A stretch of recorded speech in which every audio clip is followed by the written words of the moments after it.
Assalamualaikum warahmatullahi wabarakatuh. Perkenalkan, nama saya Nurul Fadila Pardede, NPM 2121010042 dari kelas HKIB. Di sini saya akan menyampaikan tugas video e-learning jurnal dengan mata kuliah Hukum Acara Peradilan Tata Usaha Negara dan MK. Langsung saja masuk ke materi yang pertama, yaitu Dasar-dasar Peradilan Tata Usaha Negara. A. Dasar Hukum Pembentukan Peradilan Tata Usaha Negara. Negara tidak hanya bertugas menjaga ketertiban semata-mata, tetapi negara ikut aktif campur tangan mengusahakan dan menyelenggarakan warga negaranya untuk mencapai kesejahteraan dan kebahagiaan. Tugas pekerjaan, fungsi, dan kewenangan negara diwakili oleh aparatur pemerintah. Dalam hal ini disebut badan atau pejabat tata usaha negara. Untuk memeriksa, mengadili, dan menyelesaikan sengketa tersebut, maka diperlukan lembaga peradilan yang bertugas dan berwenang mengadili sengketa tersebut. Lembaga peradilan tersebut yakni Peradilan Tata Usaha Negara atau Peratun. Indonesia sebagai negara hukum memiliki dasar konstitusional pembentukan Peradilan Tata Usaha Negara, yaitu dalam pasal 24 Undang-Undang Dasar 1945 yang menyatakan 1. Kekuasaan kehakiman merupakan kekuasaan yang merdeka untuk menyelenggarakan peradilan. 2. Kekuasaan kehakiman dilakukan oleh sebuah mahkamah agung dan badan peradilan yang ada di bawahnya. Dalam bab 2 pasal 10 disebutkan terdapat lingkungan badan-badan peradilan, yaitu peradilan umum, peradilan agama, peradilan militer, dan peradilan tata usaha negara. Yang B. Asas-asas peradilan tata usaha negara. Asas-asas dalam peradilan tata usaha negara adalah sebagai berikut. 1. Asas praduga, yaitu asas yang mengandung makna bahwa setiap tindakan penguasa harus selalu dianggap benar menurut hukum sampai kemudian ada pembatalannya oleh yang berwenang. Yang kedua, asas pembuktian bebas, yaitu hakim yang menetapkan beban pembuktian.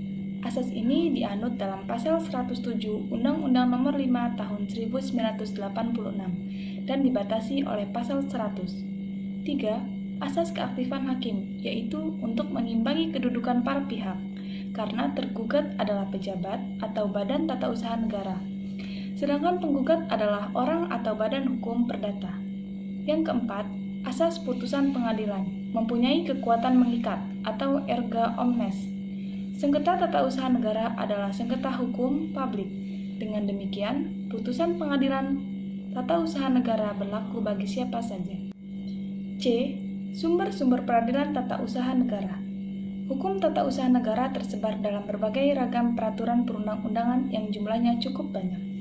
Beberapa bidang hukum tata usaha negara yang banyak menimbulkan sengketa, misalnya bidang kepegawaian, agrarian, perizinan, dan bidang perpajakan, yang semuanya tersebar dalam berbagai ragam peraturan perundang-undangan, baik dalam bentuk undang-undang, peraturan pemerintah, keputusan presiden, keputusan menteri, sampai pada keputusan dan peraturan kepala daerah.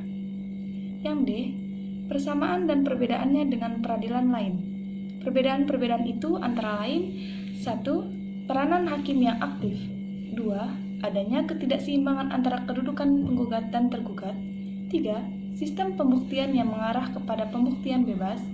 4. Gugatan di pengadilan tidak mutlak. 5. Putusan hakim yang tidak boleh melebihi tuntutan penggugat. Selanjutnya materi yang kedua, yaitu sengketa tata usaha negara. Sengketa tata usaha negara diatur dalam pasal 1 angka 4 Undang-Undang Nomor 5 Tahun 1986. Sekarang menjadi pasal 1 angka 10 Undang-Undang Nomor 51 Tahun 2009. Unsur-unsur sengketa tata usaha negara. 1. Sengketa yang timbul dalam bidang tata usaha negara. 2. Antara orang atau badan hukum perdata dengan badan atau pejabat tata usaha negara. 3. Sebagai akibat dikeluarkannya KTUN, termasuk sengketa kepegawaian, berdasarkan peraturan perundang-undangan yang berlaku. Unsur-unsur keputusan tata usaha negara berdasarkan pasal 1 angka 3 dan penjelasannya Undang-Undang Nomor 5 Tahun 1986 adalah sebagai berikut. Penetapan tertulis. Istilah penetapan tertulis terutama menunjukkan kepada isi dan bukan kepada bentuk keputusan yang dikeluarkan oleh badan atau pejabat tata usaha negara. Dikeluarkan oleh badan atau pejabat tata usaha negara. Badan atau pejabat tata usaha negara adalah badan atau pejabat di pusat dan daerah yang melakukan kegiatan yang bersifat eksekutif. Berisi tindakan hukum tata usaha negara. Tindakan hukum tata usaha negara yaitu tindakan hukum yang bersumber pada suatu ketentuan hukum tata usaha negara yang dapat menimbulkan hak atau kewajiban pada orang lain. Bersifat konkret, individual, dan final. Bersifat konkret artinya objek yang diputuskan dalam KTUN itu tidak abstrak tetapi berwujud. Bersifat individual artinya keputusan tata usaha negara itu tidak ditujukan untuk umum. Bersifat final artinya sudah definitif dan karenanya dapat menimbulkan akibat hukum.